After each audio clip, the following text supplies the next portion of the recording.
था कि अभी हर चुनाव के पहले सरकार को ये काम करना पड़ता है और झारखंड में सहारा के निवेशकों का गुस्सा भारतीय जनता पार्टी को झेलना पड़ा।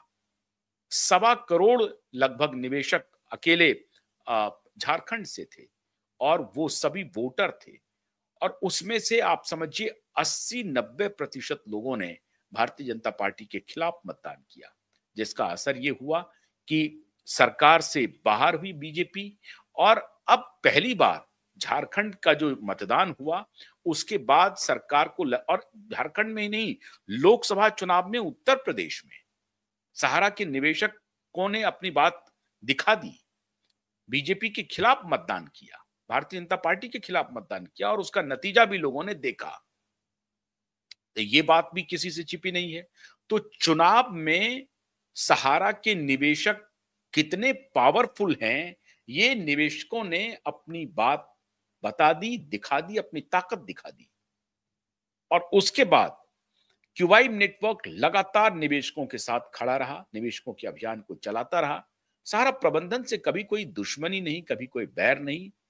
मंशा पर कभी कभी संदेह होता था कि प्रबंधन क्या कर रही है, प्रबंधन फरार हो रही है, भाग रही है, कुछ हो नहीं पा रहा है, निवेशकों के पैसे नहीं दिए जा रहे हैं। जो एजेंट काम करने वाले लोग हैं उनकी स्थिति सबसे खतरनाक, सबसे वल्नरेबल थी। तो ऐसी परिस्थिति में हम लोग ये कोशिश करते रहे कि प्रबंधन संवेदनशील बने। प्रबंधन कोशिश कर रही थी अपने तरीके से। कई बार कई प्रबंधन में कुछ लोग ऐसे होते हैं जो अवसर का लाभ उठाना चाहते हैं, विपरीत परिस्थिति का लाभ लेना चाहते हैं, चाहे लोगों की क्या कोई भी परेशानी क्यों ना हो। ऐसे कुछ लोग होंगे, जरूर होंगे। लेकिन सहारा का जो उच्च प्रबंधन था, उनके मन में यह जरूर बात थी कि हम निवेशकों के पैसे को लौटा दें और हमारे पास जो कुछ भी संपत्ति है उससे हम अपने व्यवसाय को आगे बढ़ाएं, बिजनेस को आगे बढ़ाएं। हमारे पास अक्ल है, हमारे पास क्षमता भी है और संसाधन भी है, उस हिसाब से हम फिर आगे बढ़ सकते हैं। अभी अगर किसी परिस्थिति से हम पिछड़ गए हैं किसी कारणवश, तो उस परिस्थिति को हम लोग ठीक करें और फिर आगे बढ़ें।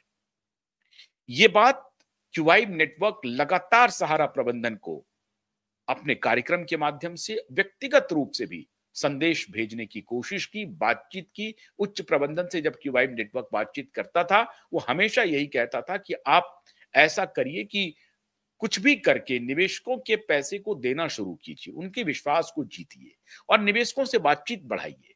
निवेशक आपके साथ खड़े हैं, निवेशक इवन आपके साथ मिलकर के काम करना चाहते हैं।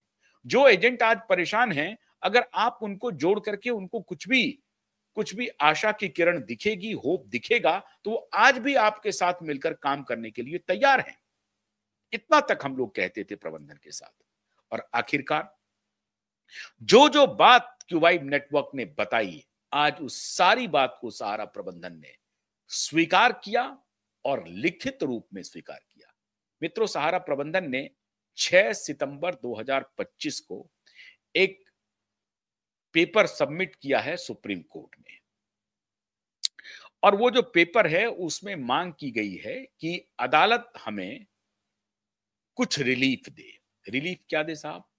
तो हमारी जो संपत्तियां हैं उस पर बहुत सारे मुकदमे हो रखे हैं देश भर में। अलग अलग लोगों ने कंप्लेन फाइल कर दिया है, जिस वजह से हम संपत्ति को नहीं बेच पा रहे हैं और इक्का दुक्का जो संपत्ति बिक रही है वो औने पौने दाम में बेची जा रही है। एक तरफ से सहारा के निवेशकों का ये दबाव था कि सहारा के कुछ चाटुकार लोग, सहारा के कुछ बेईमान अधिकारी संपत्ति को बेच करके उसमें दलाली खा रहे हैं, पैसा खा रहे हैं, पैसे का गबन कर रहे हैं और सही पैसा प्रबंधन तक नहीं पहुंचा रहे हैं। बहुत सारी दलाली का काम धंधा चल रहा है और वो देश के हर कोने में चल रहा है। महाराष्ट्र में चल रहा है, उत्तर प्रदेश में चल रहा है, मध्य प्रदेश में चल रहा है, झारखंड में चल रहा है, बिहार में चल रहा है, बंगाल में चल रहा है। जहां जहां सहारा की संपत्ति है, गुजरात में जहां जहां है, वहां पे दलाल एक्टिव हो गए हैं और औने पौने दाम में संपत्ति को बेच करके वो पैसे लेकर के फरार हो रहे हैं।